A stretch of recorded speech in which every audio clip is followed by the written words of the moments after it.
Paz do Senhor para os irmãos. Nesse momento, eu queria falar um pouco sobre a carta que Paulo escreveu aos Colossenses. Essa carta onde Paulo faz com muita precisão, afronta os falsos mestres que existiam nessa igreja de Colosso, igreja pastoreada por Epáfras, sendo ele mesmo o fundador dessa igreja.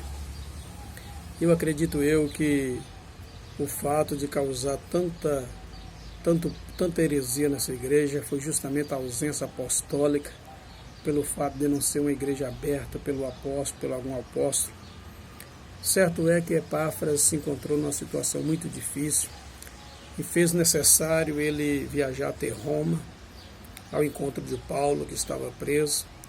Pediu que o apóstolo Paulo auxiliasse nessa questão, que Paulo escrevesse a igreja, que Paulo orientasse a igreja, que Paulo viesse trazer à igreja uma direção, a verdadeira doutrina, a verdadeira revelação do Evangelho, por intermédio do nosso Senhor e Salvador Jesus Cristo. E nós olhamos que o apóstolo Paulo, eu quero falar 4 textos no capítulo 2, que é o versículo 4, que Paulo diz: digo isso para que ninguém vos engane com palavras persuasivas.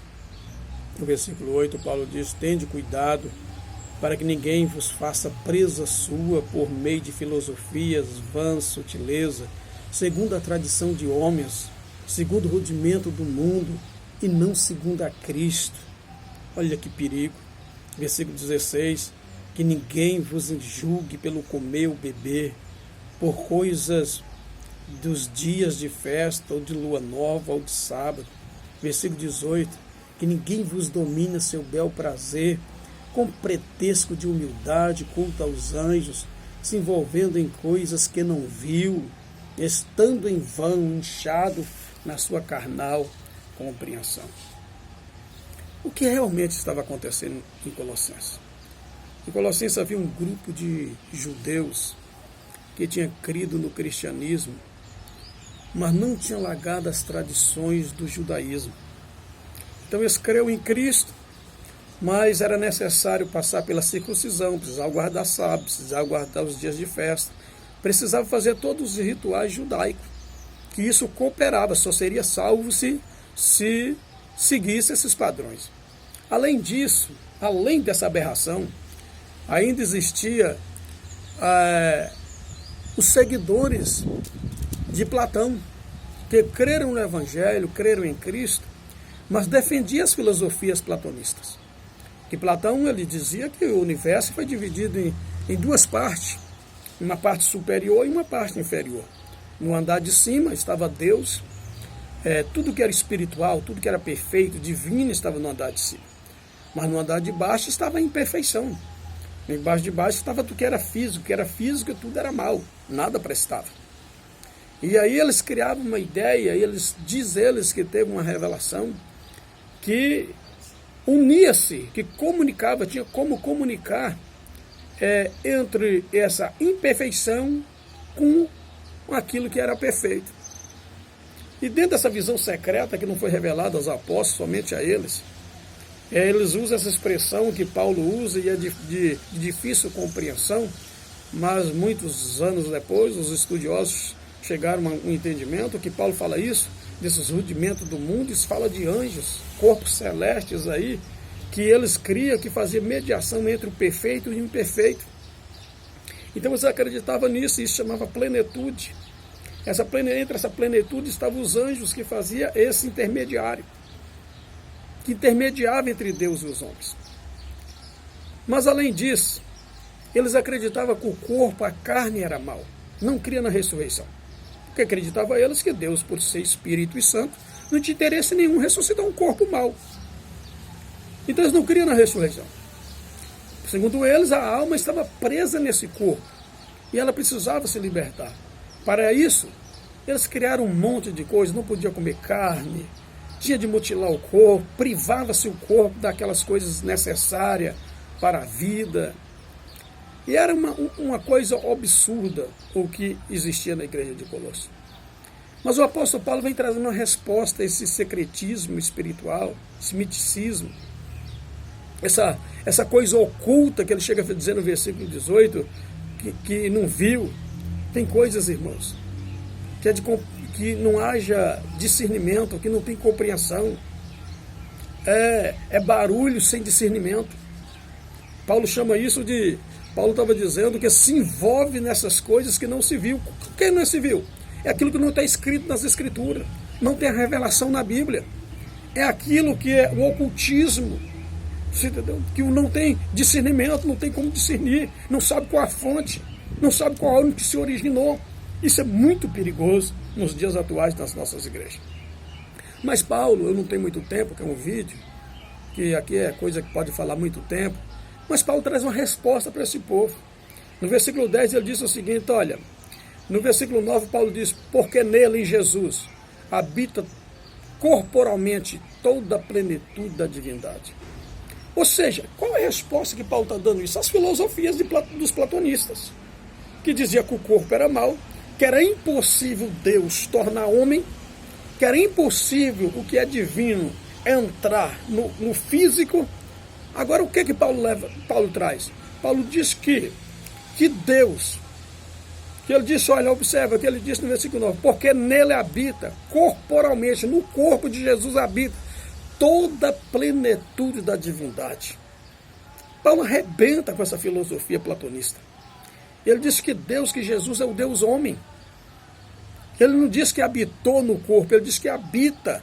Jesus continua sendo Deus homem. Paulo quebra essas filosofias desses caras. Mas o que eu acho lindo que Paulo, como eu tenho pressa, no versículo 10, Paulo dá outra resposta. Estais perfeito nele. Por que estais perfeito nele? Porque para alcançar a perfeição dentro dessas ramificações heréticas, você só alcançava a perfeição, sabe como? Passando pela circuncisão, mutilando o corpo, deixando de comer algumas coisas, beber algumas coisas, o legalismo, passar por ter essa revelação ser um gnóstico, ter essa revelação secreta, você entendeu? Jesus não era suficiente, não bastava crer para ser salvo, precisava de tudo isso, precisava renunciar a algumas coisas, não era tudo que você podia comer, não era tipo de roupa que você podia vestir, não era você tinha de mutilar o seu corpo para liberar a alma, você precisava cultuar os anjos, porque é eles que era o intercâmbio que levava você à perfeição. Paulo dá uma resposta a esse secretismo, Paulo dá uma resposta a essas pessoas dizendo, nele, Paulo disse nele, no versículo 10, estais perfeito nele. Perfeito aqui não é estado de perfeição, é claro, todo mundo não precisa ser um grande estudioso da Bíblia para saber disso. Porque Paulo está dizendo que tudo que é necessário para a salvação, em Jesus, nós já encontramos. Então não precisamos fazer mais nada para ser salvo. O que precisava, tudo que era necessário para mim ser salvo, para mim ingressar à família divina, Deus já fez, Jesus já fez na cruz. É o que Paulo está dizendo. Paulo chega no versículo 11 e Paulo dá uma resposta ao legalismo. Paulo fala da circuncisão. Paulo diz, nós que estamos em Cristo, nós não somos circuncidados por mãos de homens para tirar o pecado, porque a circuncisão era o que era feita. Ela era feita, os rabinos com a sua unha, deixava a unha crescer, amolava a unha, e ia lá, cortava o prepúcio do masculino. Ali era tirando daquele menino o pecado, tornando aquele menino uma pessoa santa, uma pessoa que poderia regressar na aliança de Abraão. Paulo disse, não, nós não somos feitos pela carne, nós somos feitos pelo coração. A nossa circuncisão, ela é espiritual, ela é feita na alma, ela é feita no coração. Deus arrancou, Deus tirou do nosso coração o pecado, o conceito pecaminoso. Deus nos mudou, arrancou a velha natureza. Não arrancou um pedaço de carne, arrancou a velha natureza e criou. Aí Paulo escreve aos Coríntios dizendo, e em Cristo nós somos uma nova criatura. Deus fez tudo novo, o velho foi arrancado. Então Paulo dá uma resposta ao legalismo. E isso é maravilhoso. No versículo 12, Paulo dá uma resposta justamente aos platonistas, que não criam na ressurreição. Paulo disse, sabe o quê? Se nós já estamos mortos com Cristo e cremos que Cristo morreu e ressuscitou, Paulo disse, se Cristo morreu e ressuscitou, nós também. E aí no versículo 12 ele diz, se formos sepultados com ele no batismo, aí Paulo traz uma coisa gloriosa. que o batismo é justamente veio substituir a circuncisão. E o batismo é o símbolo de tudo isso. É o símbolo da ressurreição. É o símbolo da nova vida. E se enterrou a velha natureza, ressuscitou um novo homem. Cristo morreu, foi enterrado e ressuscitou. Paulo está dando uma resposta a essas pessoas. Mas eu não tenho tempo para falar do capítulo todo. Então deixa eu ir para o versículo 18. No versículo 18, Paulo diz: ninguém vos domine ao seu bel prazer. E aqui é forte, irmão. Porque quando Paulo está dizendo isso, Paulo está dizendo para a igreja de Colosso que a igreja não pode ser o que os homens desejam que ela seja. Paulo diz: não, vocês não podem. Que ninguém pode dominar vocês a seu bel prazer. Nós não, a igreja, Paulo está ensinando para a igreja que a igreja não pode ser aquilo que a liderança, que alguns mestres, que alguns ensinadores desejam que ela seja. Porque ele quer que você seja o bel prazer dele. Ele tem sua linha própria, ele tem seu pensamento próprio, ele tem a sua imaginação própria do que é a igreja. E ele quer que a igreja seja dentro daquele pensamento, dentro daquele modelo que ele criou. Não. O modelo da igreja quem dá é Jesus Cristo. O modelo da igreja que está escrito na Bíblia, na palavra de Deus. Por isso que Paulo disse o seguinte, que esses rudimentos são segundo tradição de homens e não são segundo a Cristo. São fruto de raciocínio humano. Nós precisamos ser a igreja que Deus deseja que nós sejamos. Não a igreja que o homem deseja que nós sejamos.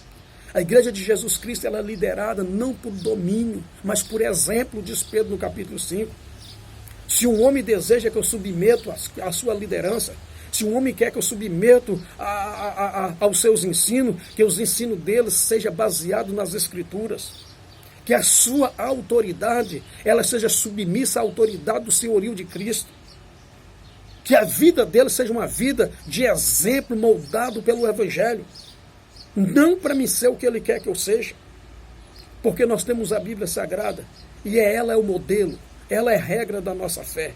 É ela que nós precisamos olhar para ela e ser o espelho da minha vida. Me conduzir. É o Espírito Santo que nos conduz em toda a verdade. Eu não estou dizendo que nós não devemos ouvir as nossas lideranças e os nossos ensinadores, mas homens que sejam moldados a sua vida pela palavra. Homens que ensinam o que está escrito na Bíblia Sagrada. Homens que não têm modelo para a igreja, porque o modelo da igreja é a Bíblia.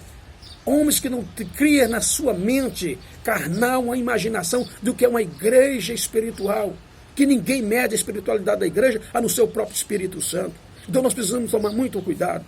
E olha o que Paulo disse o seguinte, olha, com pretexto de humildade, esses camaradas vêm vestidos de ovelhas, com pretexto de ser humilde, que aquilo é bom, que faz parte da humildade, culta aos anjos, é bandeja para tudo que eu for lá, o anjo está curando, está fazendo. Irmãos, para que eu preciso de anjos? Se Jesus aqui no capítulo 2, ele mesmo diz que ele é a cabeça do principado, se ele é a cabeça dos anjos, ele é superior, ele tem autoridade sobre os anjos. Se eu tenho esse Jesus, para que você precisa de anjo? Para que você precisa cultuar anjos? Se você é Senhor, se você é servo do Senhor dos anjos. Então nós precisamos tomar muito cuidado. O apóstolo Paulo diz que esses homens estão no estado de inchaço, na sua carnal compreensão, interpretação carnal. Nós precisamos tomar muito cuidado com isso. No versículo 19, Paulo diz que essas pessoas nem ligado com Cristo eles têm, nem salvo eles são, eles não estão nem ligados na cabeça que é Cristo. Precisamos tomar muito cuidado. Aí Paulo disse o seguinte, olha, no versículo 20, se pois já estáis morto com Cristo, quanto aos rudimentos do mundo, por que vos carrega ainda ordenanças, como se vivesse no mundo? Paulo diz, gente, se você já foi liberto, se vocês já são livres, para que vocês têm de submeter as mesmas coisas, tornar escravo de novo, de ordenança de homens? E Paulo cita algumas aqui, aquelas não toque, não prove, você não pode tocar em alguma coisa nisso, você não pode comer aquilo, você não pode vestir isso, você não pode ir em tal lugar, você não pode... Pelo amor de Deus, irmãos, nós somos um povo livre, nós somos um povo que conhecemos as Escrituras, nós somos um povo liberto pelo poder do Evangelho. O apóstolo Paulo disse, se nós já fomos ressuscitados em Cristo, se nós já vivemos em Cristo, porque nós temos de sujeitar essas coisas humanas, sujeitar esses pretextos humanos, que não tem efeito nenhum para a vida espiritual. Ah, pastor, como não tem? Então vamos ver o que Paulo diz no versículo 22. Ele diz, olha, as quais estas coisas, ou melhor, ele diz, as quais coisas, todas perecem pelo uso. Bom, tudo que é doutrina de homem, tudo que é tradição de homem, é momentânea e é passageira. Vale para hoje, amanhã já não vale. Vale aqui, em outro país já não vale. Sabe por quê? Porque é de homem. Porque quando a doutrina é segundo a Cristo, ela é universal. Serve para mim aqui, serve para alguém que está em São Paulo, serve para quem que está fora do país, em qualquer lugar onde chegar o Evangelho, o princípio é o mesmo. Agora, quando é doutrina de homem, é passageira, não tem validade. Ou melhor, tem validade sim, com data marcada para vencer. Porque logo passa, logo perece. Paulo diz que tudo acaba pelo uso. Vamos segurar no que é princípio, vamos aprender o que é doutrina, vamos aprender o que é os princípios estabelecidos por Jesus. Olha o que Paulo continua dizendo dessas coisas, desses conceitos humanos. Paulo diz, olha, as quais se perecem, ou melhor, versículo 22, as quais coisas todo perece pelo uso, segundo o preceito e doutrinas de homens. Paulo diz, todo preceito de homem, toda doutrina de homem, ela perece, ela acaba, tem data de validade. Agora o versículo 23 já diz, as quais têm na verdade aparência de sabedoria. Paulo diz, olha, se você parar para pensar, alguns pontos doutrinários deles, tem aparência daquilo que é bom, parece uma atitude sábia, parece ser uma decisão sábia. Paulo diz, parece ser um ato de devoção, parece ser devoto, parece que a forma que ele anda, a forma que ele usa, as coisas que ele usa, as vestimentas que ele põe, parece ser um ato de devoção. Paulo diz, parece ser humilde, tem aparência de humildade. Paulo diz, analisando bem, parece ter um corpo bem disciplinado. Mas olha o que ele diz, mas não são de valor algum, senão para a satisfação da carne. Você sabe para que serve? Tem aparência de sabedoria, tem aparência de tudo isso, mas só serve para encher o bel prazer daqueles que têm prazer em dominar a igreja. Não tem efeito nenhum para a minha vida de santidade, não tem efeito nenhum na minha vida espiritual, não tem efeito nenhum na minha maturidade e perfeição cristã, porque é de homens. A igreja de Deus, ela é sustentada não é em doutrinas humanas, é naquilo que Jesus falou, é na palavra sustentada por Jesus, é naquilo que está escrito, no que está escrito acredite. Agora se fala 1, 2 horas e não prova nada nas escrituras, não trabalha o texto, não mostra o que está revelado nas escrituras, que efeito isso tem? Às vezes tem um discurso bonito, tem que ter uma boa aparência, que nem Paulo diz, mas não tem efeito algum. Reflete nisso, pensa nisso, estuda as escrituras, concretiza, ou melhor, faz uma alta análise do que é evangelho, do que é o verdadeiro evangelho, do que é as verdadeiras doutrinas de Cristo, e desprenda, não deixe que esses homens tornem você presa sua, armadilha, que presiona a sua mente, que às vezes você desonra a Deus para honrar o homem, como os fariseus fizeram, por causa de preceitos humanos. Que Deus em Cristo os abençoe, que Jesus ilumine as nossas mentes e os nossos corações, para que nós possamos cada vez mais ter uma visão ampla do verdadeiro evangelho e do seu reino. Que Deus os abençoe. Amém.